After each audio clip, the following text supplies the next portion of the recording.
heureux, une fois de plus, de nous retrouver à Message d'espoir, parole d'espérance, parole de force, parole de vie. Nous parlons du thème l'inquiétude, bannissez-la. Aussi, l'inquiétude est l'un des plus grands virus de la foi. C'est son prédateur, on va dire, principal. Il peut être défini comme un état de malaise, de nervosité ou d'appréhension. Et le mot anglais pour inquiétude est le mot worry, qui vient du mot anglais qui veut dire weigand. Et weigand signifie étranglé.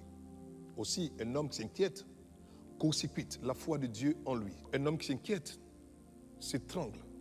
C'est pourquoi, lorsqu'on s'inquiète, on a l'impression que notre souffle se coupe et que tout risque de basculer dans la déchéance, dans la mort. Aussi, le Seigneur nous recommande en Isaïe 41, 10c. Il dit, ne promène pas de regard inquiet, car je suis ton Dieu. En fait, l'inquiétude tue, mais la foi fait vivre. Je reprends. En fait, l'inquiétude qui nous étrangle, qui nous empêche de respirer, de pouvoir avoir cette paix, cette quiétude intérieure, tue. Mais la foi, elle, fait vivre, car la foi, c'est la vie de l'homme, de l'esprit. C'est la vie de l'homme qui croit et qui craint Dieu. Un homme qui s'inquiète meurt. Un homme qui croit vit. Alors, crois et vis. Arrête d'inquiéter. Philippiens 4, 6 dit ceci, version Alfred Cohen. N'entretenez aucun souci. Il dit bien, n'entretenez aucun souci. Voyez-vous? N'entretenez aucun souci.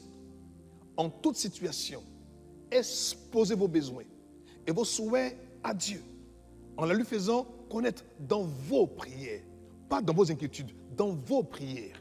Il dit ensuite, intercédez avec confiance, assurance, détermination et sérieux.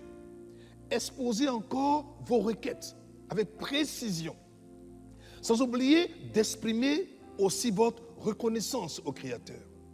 Alors, élément de conséquence, la paix de Dieu, qui est l'antidote de l'inquiétude, qui surpasse toute intelligence, gardera votre cœur, siège de votre vie et vos pensées, et les maintiendra dans la communion et sous la protection du Christ Jésus.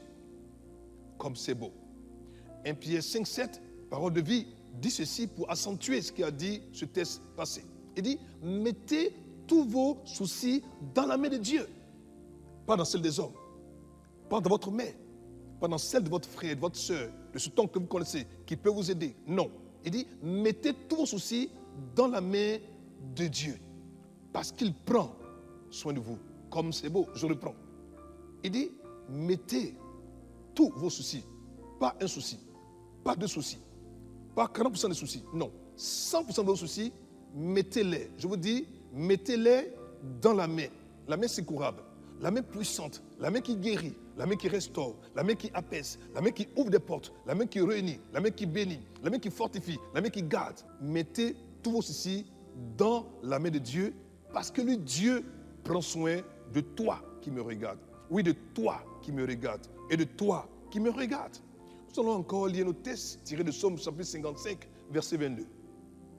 Il dit ceci, dépose sur le Seigneur, pas sur ton père, pas sur ta mère, pas sur ton frère, qui a une position sociale, pas sur ton époux, pas sur ton épouse, mais sur le Seigneur, ce qui pèse sur toi.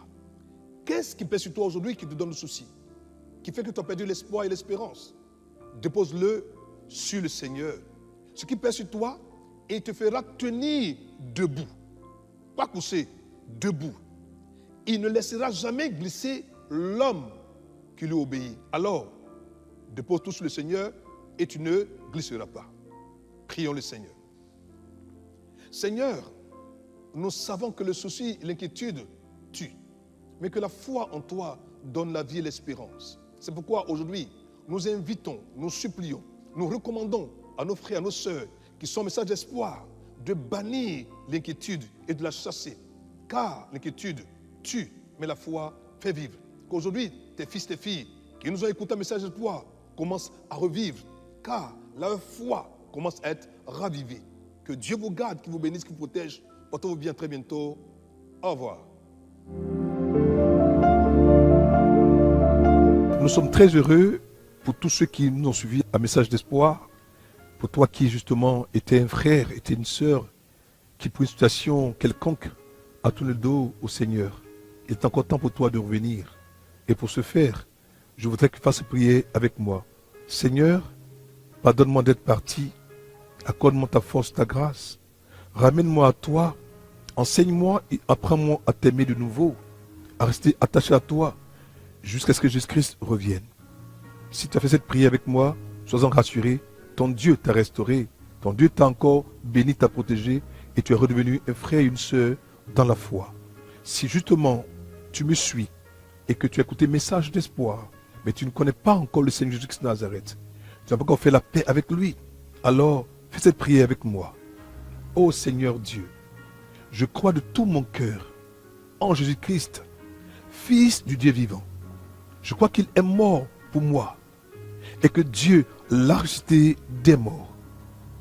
Je crois qu'il est vivant aujourd'hui. C'est pourquoi je confesse de ma bouche que Jésus-Christ est le Seigneur de ma vie. À partir d'aujourd'hui, par lui et en son nom, j'ai en moi la vie éternelle. Je suis né de nouveau. Seigneur, merci d'avoir sauvé mon âme. Je suis désormais un enfant de Dieu. Alléluia. Si cette prière a été faite dans la foi, comme tu as prié avec moi maintenant, sois-en assuré. Désormais, tu fais partie de la grande famille des enfants de Dieu. Ton Dieu t'aime et te gardera et te préservera. Alors, que Dieu te bénisse, qu'il te garde, qu'il t'accorde sa vie et son shalom. Porte-toi bien, à très bientôt. Au revoir.